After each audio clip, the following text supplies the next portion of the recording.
Buenas tardes, nuevamente nos encontramos realizando otro video para el grupo B del curso de propagación de plantas de la Universidad Nacional del Altiplano. En esta oportunidad vamos a hablar sobre el sustrato. Para empezar, ¿qué son los sustratos? ¿Qué es el sustrato?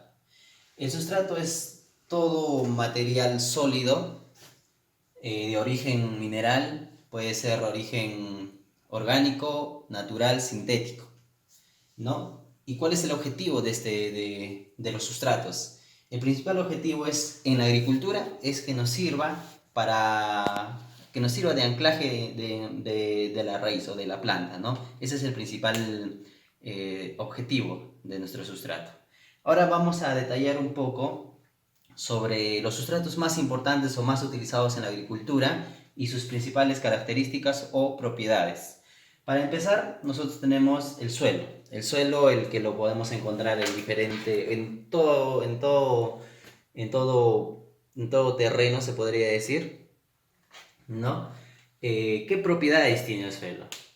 Como pueden ver aquí, las propiedades son diferentes. ¿Y a qué se debe esto? Es que el suelo es tan universal, tan general, que va a depender mucho y está muy sujeto al clima, a la zona, la altitud, el cual va a depender bastante de las propiedades del suelo. Por ejemplo, en zonas de la costa, en una altura de entre 500 a 1000 metros sobre el nivel del mar, vamos a tener, acá en Perú, vamos a tener suelos salinos, suelos arenosos, tal vez un poco arcillosos también. Normalmente son alcalinos, ¿no? Entonces va a depender bastante nuestro suelo de acuerdo a la zona, de acuerdo al clima y de acuerdo a la altitud también. La característica más importante de este es que es abundante, lo podemos encontrar en diferentes lugares. Ahora, esto está sujeto el suelo a sus tres particularidades, tres partículas. Lo podemos ver la textura del suelo por la formación de tres tipos de suelos. Uno, el arenoso, el limoso y el arcilloso. Dependiendo de qué porcentaje de cada uno de estos va a tener, para que podamos llamar a nuestro suelo y este suelo tenga una propiedad, ya sea retención de agua, aireación, porosidad, salinidad, conductividad eléctrica, ¿no? Entonces depende a todo eso, va a tener nuestra característica nuestro suelo. Ahora, uno de los también abundantes y también bien utilizados en la agricultura después del suelo vendría a ser la de arena. La retención de humedad, la retención de humedad de la arena es media a baja. ¿Por qué? Porque la porosidad de la arena es grande. Entonces quiere decir que no retiene bastante humedad. La porosidad varía de entre 40 a 45%. Y la conductividad eléctrica va a depender también de qué. Si es que es de río, arena fina de río lavado, puede ser también de arena de mar o de qué parte de la geografía lo vamos a adquirir, ¿no? Entonces puede ser la conductividad eléctrica desde 0.5 hasta 4, 6 o incluso hasta 10 si es que es de la zona más de costa. Ahora, la turba. La turba también es uno de los sustratos más utilizados, ya que presenta buenas características para el enraizamiento óptimo del cultivo. Por ejemplo, la porosidad es de 40%, a comparación que de la arena es de 40 a 45. El pH varía de entre 4 a 7, dependiendo. 4 ligeramente, bueno, 4 ácido y 7 neutro, ¿no? Ahora, va a depender qué tipo de turba. La turba de color clara o la turba de color oscura va a ser incluso hasta 8 de alcalinidad, ¿no? Hasta 8 del pH, que es ligeramente alcalino. Y en cuanto a la nutrición de estos macro y microelementos, es relativamente pobre porque aproximadamente solamente tiene 1% de la mayoría de los macroelementos y aún menos de los microelementos. Ahora, en cuanto al acerrín. El acerrín, para empezar, el origen es de la madera, ¿verdad? De las astillas, polvos de la madera. Los residuos, se podría decir, de la industria maderera es el acerrín. La porosidad es igual que la turba, con un 40% de porosidad. Y la retención de la humedad es media, no es media baja, como podemos ver aquí en la arena. ¿Por qué? Porque este de acá tiene un poco más retención de agua por lo mismo que es originario de las astillas, el polvo, o sea, de la madera. Ahora, en cuanto a la tierra vegetal. La tierra vegetal, a comparación del suelo, es los tres tipos de partículas: arena, limo, arcilla, pero en esta ocasión tiene materia orgánica. O sea, tiene residuos orgánicos de anteriores cultivos, de malezas. Entonces, esta materia orgánica está en constante descomposición. Entonces, esa es la diferencia entre la tierra vegetal con, con el suelo. Otra característica de la tierra vegetal es el pH. El pH va a depender también de la zona geográfica. Por ejemplo, en la selva, por las constantes lluvias y bastante abundancia de materia orgánica, tenemos un pH de 5.5 a 7.5. Y en la zona de sierra y costa del Perú, es normal que tengamos un pH de 6.5 a 8.5, ¿no? Que es ligeramente alcalino, entre neutro y ligeramente alcalino, pero también va a depender del lugar. Ahora, la retención de humedad es entre media y alta, y esto bastante depende a qué tipo de suelo es. Si es arenoso, si es limoso o si es arcilloso, o qué porcentaje de cada uno de estos vaya a tener para que defina la retención de humedad, la porosidad y la aireación también. Ahora bien, el estiércol, otro sustrato que podemos encontrar también. El estiércol básicamente es el excremento de animales. ¿Qué quiere decir eso? Que es materia orgánica o vegetal procesado y que al final se convierte en un excremento de animal. Aprovechando esto, nosotros utilizamos en la agricultura como un sustrato, pero no un sustrato como tal, no un sustrato que lo podamos utilizar de frente. Tiene que tener un proceso de descomposición para que podamos aprovecharlo bien. La retención de la humedad es elevada. Las partículas son finas, tiene una muy baja porosidad, eso quiere decir que retiene mucho más humedad. Y sobre todo la presencia de patógenos y malezas. En cuanto al estiércol, como es un excremento de animales, de organismos vivos, para la descomposición tiene muchas bacterias. Dentro de esos está el Escherichia coli, la salmonella y entre otros que normalmente no están permitidos en un manejo óptimo del cultivo y en otros países. Entonces habría que tener bastante cuidado. Para eliminar estos patógenos, para eliminar las malezas, la semilla de las malezas, lo que se hace es descomponer. O sea, el proceso de compostaje, ¿no? Así eliminamos todas esas impurezas, también eliminamos salinidad y solamente vamos a obtener el compost, que ya es un estiércol descompuesto. Otro de los sustratos que tenemos es el humus de lombriz. Este humus de lombriz parte inicialmente del estiércol. El estiércol se convierte en compost mediante el compostaje. Y a su vez el compost, gracias a la ayuda de las lombrices, se convierte en humus de lombriz. Ahora, un pequeño dato aquí. En realidad no se debería llamar humus de lombriz. ¿Por qué? Porque en realidad se debería llamar estiércol. Acá vamos a borrarlo y vamos a poner, entre comillas, estiércol. ¿Por qué? Porque básicamente es el excremento de la lombriz lo que vamos a obtener del proceso del compost. Las lombrices se alimentan del compost y defecan el estiércol de lombriz. ¿Ya? Ahora, las características del humus de lombriz son elevado contenido de nitrógeno. Las características del humus de lombriz es que tiene un elevado contenido de nutrientes. ¿Por qué? Porque está viniéndose de descomposición. Tiene bastante microorganismos y esos microorganismos a la vez fijan nutrientes a la materia. También tenemos retención de humedad alta. Retiene bastante humedad y buenas propiedades físico, químicos y biológicos. Físico, tiene buena textura. Químico, tiene buenos nutrientes. Y biológico, tiene microorganismos,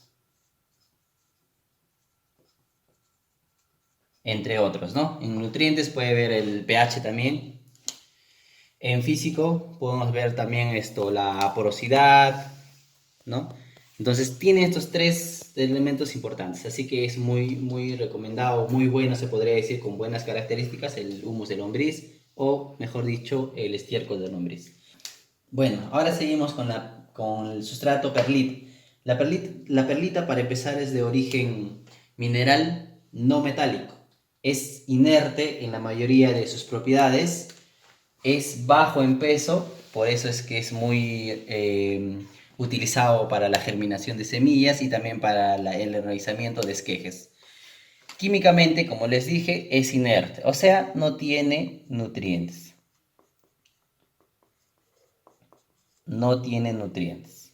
El pH varía de entre 6.5 a 7, o sea, es ligeramente ácido a neutro. ¿Sí?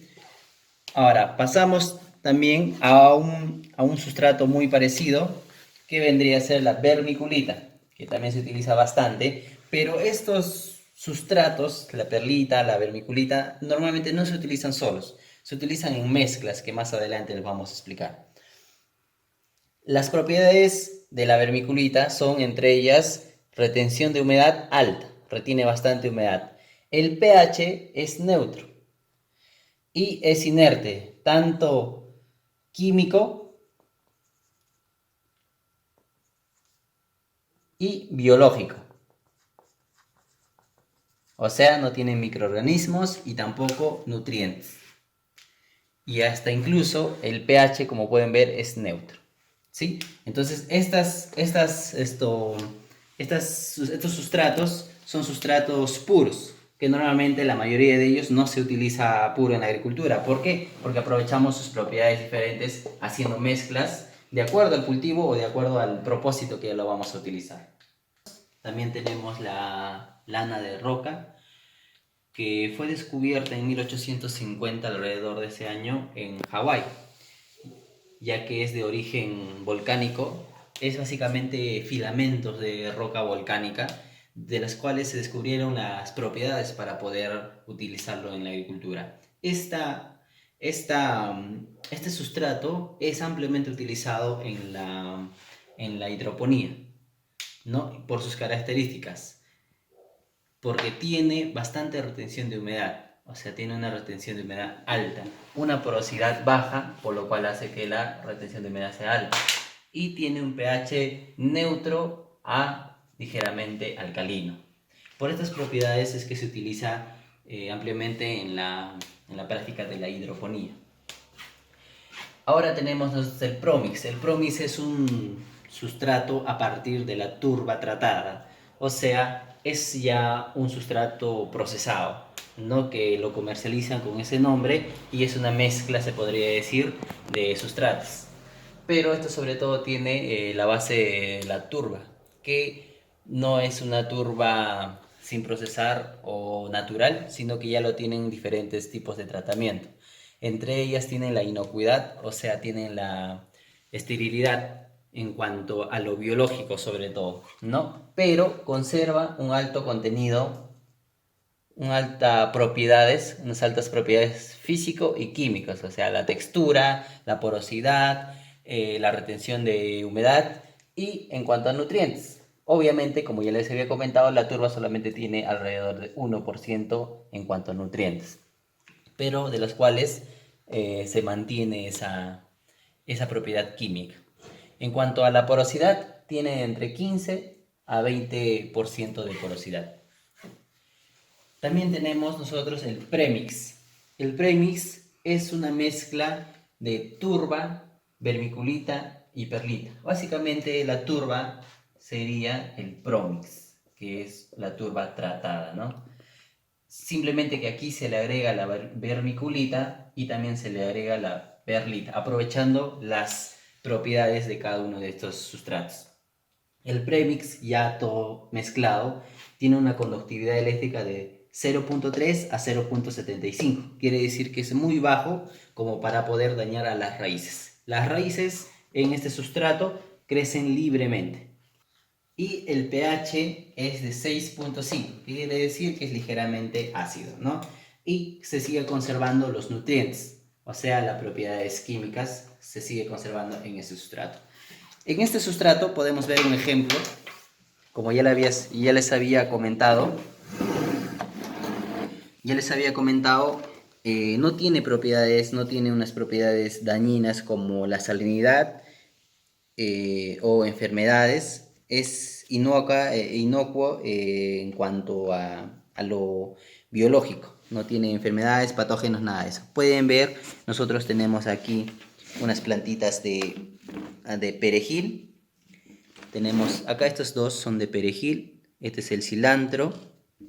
Este es la albahaca, ¿no? Y vemos como en la mayoría de los casos es que está germinando sin ningún problema. Los cotiledones, ya que todavía no tiene hojas verdaderas, los cotiledones no tienen ningún tipo de quemaduras. Ahora bien, este premix, como les había dicho, como les había comentado, tiene ya la mezcla de dos sustratos. Uno que sería el promis, o sea, que es la turba, que es esta materia negra.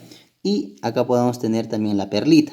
Entre ellos, entre la perlita, también tenemos nosotros la vermiculita, ¿no? Aprovechando esas propiedades, retiene mucho más cantidad de humedad, o sea, de agua, conserva las propiedades y sirve como anclaje para las raíces de las plantitas, ¿no? Como pueden ver acá, ni una planta está dañada por las propiedades físico-químicas o biológicas de estos sustratos.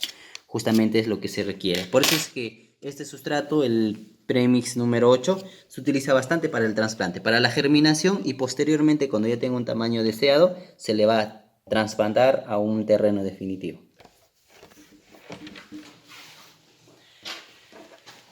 Otro sustrato que nosotros tenemos es la arena. Es una mezcla, arena con compost.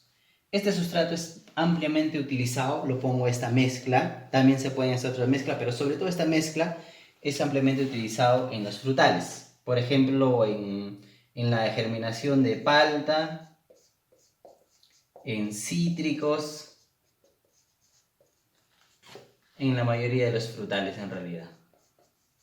Ahora, ¿por qué? ¿Por qué simplemente no se utiliza el premix como se utiliza en las hortalizas, como han podido ver?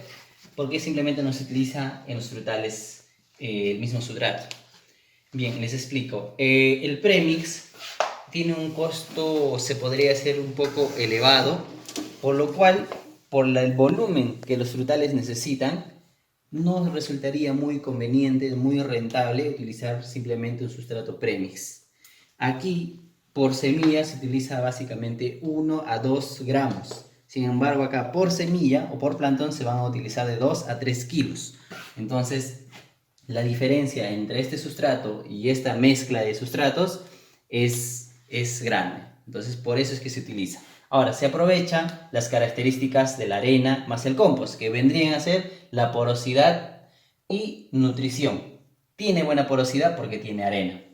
Tiene buena nutrición porque tiene compost. Ahora, bien, este de acá se puede cambiar, no puede ser compost, podemos cambiarlo y puede ser tal vez humus, ¿no? Como ya les había dicho, humus de lombriz o estiércol de lombriz. Y aquí podemos cambiarlo, ya no puede ser tal vez arena, tal vez nos es más conveniente cascarilla de arroz. Entonces, asimilar nuestras mezclas para obtener mejores beneficios. Ahora bien, la cascarilla de arroz tiene mucho mayor porosidad, por ende tiene menor retención de humedad que la arena que hemos reemplazado. Entonces acá podemos aumentarle arena. No solamente pueden mezclarse uno o dos sustratos, sino pueden ir 3 dependiendo a lo que nos va a convenir. Entonces este sustrato es ampliamente utilizado. aparte de tener una buena porosidad, retiene bastante bien la humedad y tiene una muy excelente propiedad biológica. ¿Por qué? Porque tiene el humus o anteriormente el compost. Tiene microorganismos que después del plantado o del trasplante van a seguir trabajando para poder fijar aún más elementos en la plantita, que es lo que se desea. Entonces, como pueden ver, nosotros aquí tenemos la mezcla de la arena con el compost que se utiliza en la mayoría de los viveros aquí en la costa. Este cultivo es la palta, entonces pueden ver la utilización de estos dos sustratos. Que la porosidad se podría decir es elevada, por ende la retención es entre media y alta gracias al compost que podemos ver nosotros. El riego en este tipo de sustrato y con esta mezcla se realiza más o menos a los de 2 a 3 días, cada 2 a 3 días con una cantidad más o menos de 1 a 2 litros por cada bolsa, como pueden ver aquí. Ahora también es importante ver tal vez las cantidades. Podemos relacionar, ¿no? Podemos relacionar nosotros la mezcla que vamos a tener. Por ejemplo, acá tenemos cascarilla, tenemos compost y también tenemos arena. Entonces nosotros vamos a ver qué es lo que nos conviene tener más o qué disponibilidad tenemos más. Podemos poner 2 de cascarilla, 1 de compost y por ejemplo unos 4 de arena. ¿Por qué? Tal vez la arena es mucho más asequible para poderlo conseguir y también tiene una buena propiedad. Compost simplemente porque nos va a dar la propiedad biológica y química y física también en nuestro sustrato, y porque también es un poco más complicado de conseguir o un poco más costoso. Y la cascarilla, que va a aportar mucho más porosidad de lo que la arena ya tiene. Entonces vamos a poner la mitad de lo que tiene la arena y a su vez el compost vamos a poner la mitad de la cascarilla. Entonces ahí tenemos una relación. Debemos nosotros mezclar nuestro sustrato de acuerdo a las propiedades que tienen y de acuerdo a lo que nosotros vamos a necesitar. Entonces así vamos a conseguir una correcta mezcla de sustratos. Como pueden ver aquí, la mezcla de este sustrato premix es de 10 a 3, que más o menos quiere decir que es una tercera parte que tiene la vermiculita mezclado con la perlita y con la turba. O sea, tiene 3 veces más de turba y la tercera parte es entre vermiculita y perlita, ¿no? Obviamente esto se hace también por el tema de que la perlita y la vermiculita es un poco más complicado conseguirlo. Y si iría puro la perlita y la vermiculita, perdería tal vez muchísima más agua, no tendría buena retención de humedad y tampoco tendría la nutrición, ya que recuerden que la perlita y la vermiculita son inertes químicamente. Entonces así quedaría. Bueno, ahora vamos a hablar sobre el tema de la solarización, que es la técnica para poder tener nuestro sustrato inerte sobre los patógenos y malezas. Esta técnica se realiza ya hace muchísimo tiempo, pero la técnica de la cual lo conocemos actualmente es reciente, ¿no? Fue desde el 1980 en Israel que se dio esta técnica como tal para poder obtener el objetivo final, que es disminuir el patógeno y las malezas en nuestros campos o en nuestros sustratos, en todo caso también de nuestros cultivos, ¿no? Para que después no tengamos problemas con plagas, enfermedades, malezas, todo esto. ¿Y qué es la solarización? Primero es la utilización del sol en verano, donde es la temperatura más alta, para que eleve nuestra temperatura del sustrato. Entonces, este de aquí es el sustrato, este de aquí es el sustrato, eleve la temperatura y así varios de los patógenos e incluso malezas por la temperatura elevada de entre 45 a 55 grados no resistan esta temperatura y vayan a eliminarse. Como podemos ver acá, los puntos rojos son el patógeno y la maleza. En el tiempo se va a disminuir, pero la radiación solar o la temperatura, ya que el sustrato o el suelo no tiene una buena conductividad calorífica, entonces se necesita una ayuda. Justamente ahí es donde entra el descubrimiento o la mejora de la técnica, se podría decir, en recubrir nuestro sustrato con un plástico transparente, el cual básicamente lo que hace es un pequeño efecto invernadero.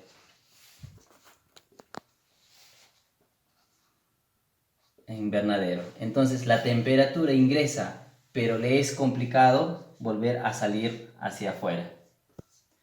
Entonces se va a acumular una temperatura elevada, por lo cual, como pueden ver, los patógenos en un cierto tiempo van a disminuir para simplemente quedar en un 0% o tal vez en un 5% como máximo durante las 4 semanas que dura todo este proceso.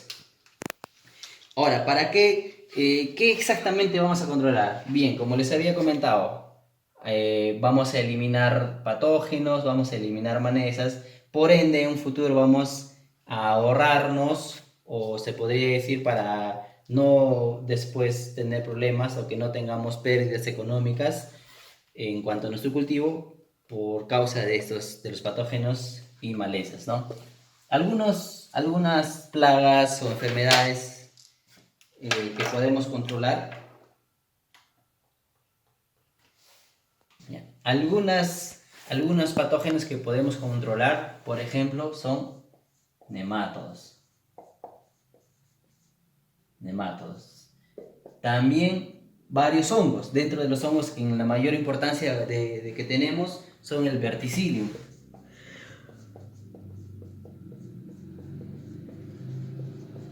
que afecta a la papa y tomate, o sea, a las solanáceas, ¿no? A esta familia es la que afecta. También tenemos al fusarium. Entonces, el fusarium, como sabemos, también lo conocen como la chupadera. Así como estos patógenos, estos hongos y los nemátodos, se puede controlar bastantes patógenos, enfermedades, incluso bacterias también, que no soportan la temperatura elevada que va a llegar nuestro sustrato cuando tengamos la mayor temperatura elevada o que podamos conseguir. Así disminuimos todos estos o eliminamos todos estos patógenos de nuestro suelo, de los cuales después ya no vamos a tener daño, no vamos a tener pérdidas económicas ni tampoco reducción de la producción final. Bueno, eso sería todo por mi parte. Espero hayan podido comprender y aprender sobre los temas de sustrato y también sobre la solarización. Muchas gracias.